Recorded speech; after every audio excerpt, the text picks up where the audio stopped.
नमस्कार, आप देख रहे हैं एबीसी इंडिया। मैं अमित भोबिया। तो दोस्तों, आपको आज हम बताएंगे किसान आंदोलन में अब क्या होगा। परेड होनी शुरू हो गई है किसानों की और उसके बीच में लाठी डंडे भी चलने शुरू हो गए हैं। आंसू गैस के गोले भी पुलिस द्वारा छोड़ने शुरू हो गए हैं। किसानों के पक्ष में भी कुछ ग्रुप बन गए हैं और सरकार के पक्ष में भी कुछ ग्रुप बन गए हैं और पुलिस ने अपना काम शुरू कर दिया है।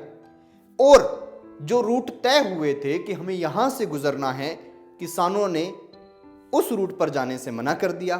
और उसी के साथ साथ जो परेड का टाइम तय हुआ था कि जब राजपथ की परेड खत्म होगी उसके बाद हम शुरू करेंगे, उस टाइम का जो था बाउंडेशन उसको भी तोड़ दिया गया। पहले ही बैरिकेड पे चढ़कर बैरिकेड तोड़ने शुरू कर दिए गए।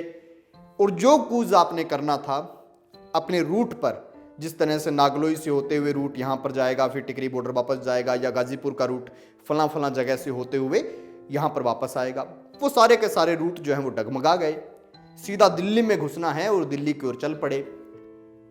जिन निंग फौजों की बात हो रही थी जो तलवार लेकर आए थे, था ये कि वो तलवारें नहीं निकालेंगे, क्योंकि अगर आप सिख धर्म को अच्छे से जानते हैं तो बड़ी अच्छी बात गुरु गोविंद सिंह जी ने कभी कही थी कि तलवार जब निकलेगी तो फिर ऐसा नहीं है कि किसी को डराने के लिए एक बार निकाल दी और फिर इसको वापस डाल ली, ठीक है, क्योंकि किसी को डराए नहीं इंसान। तो ऐसी बातें थी। लेकिन आज जो फुटेज आ रहे हैं उनमें आपने तलवारें निकालते हुए किसानों को भी देख लिया।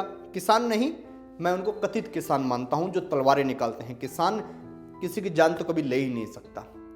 वो तो टिटहरी के अंडों को भी बचा कर निकलता है। जब उसके खेत में वो जुताई कर रहा होता है तो टिटहरी के अंडे जहां पर पड़े होते हैं वो उतनी जगह को छोड़ देता है खाली, उसको जोतता नहीं है। तो किसानों के इस आंदोलन में अब कुछ ऐसे एलिमेंट्स आ चुके हैं। पहले भी एजेंसीज ने बोला था, अब भी एजेंसीज बोल रही हैं। और साधारण सी बात है कि अब क्या होगा, तो अब इतना सा होगा कि यह आंदोलन अब समाप्त होगा। जो एंड इसका होगा वो थोड़ा खतरनाक होगा, भयानक स्थिति होगी।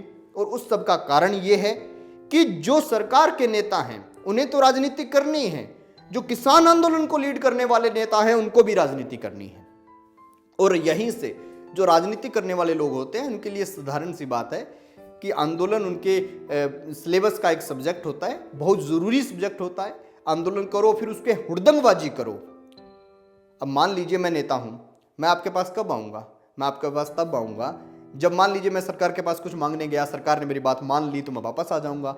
मैं सरकार के पास मांग ऐसी रखूंगा कि वो मान ही ना सके। और जब वो नहीं मानेंगी तब मैं क्या करूंगा? तब मैं हुड़दंगबाजी करूंगा। हुड़दंगबाजी जब होगी, एक पीक होता है हर चीज का, आंदोलन का भी एक लास्ट टाइम होता है।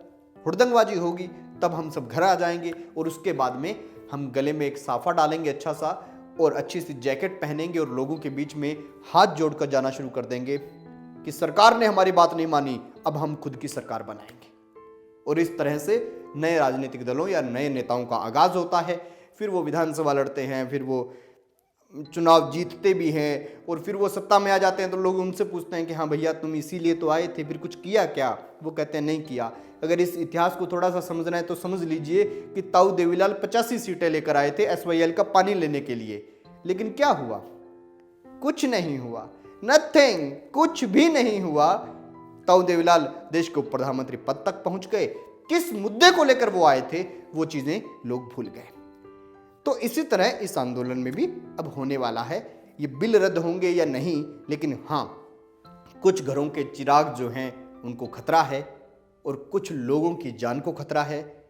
कुछ जगह व्यवस्थाएं खराब होंगी, थोड़ा सा धार्मिक उन्माद बनेगा और उसके बाद पंजाब का चुनाव होगा और उसमें किसी राजनीतिक दल को बहुत अच्छा खासा फायदा होगा। दिल्ली की गद्दी से लेकर और पंजाब की गद्दी तक हो सकता है उसका एक अच्छा राज हो। तो किस राजनेता की बात कर रहा हूं ये आप समझ गए होंगे। और आपको क्या लगता है कि पंजाब में अब इसका फायदा कौन उठाएगा? कमेंट बॉक्स में जरूर बताएं और देखते रहिए एबीसी इंडिया, आपकी आवाज, आपका विश्वास।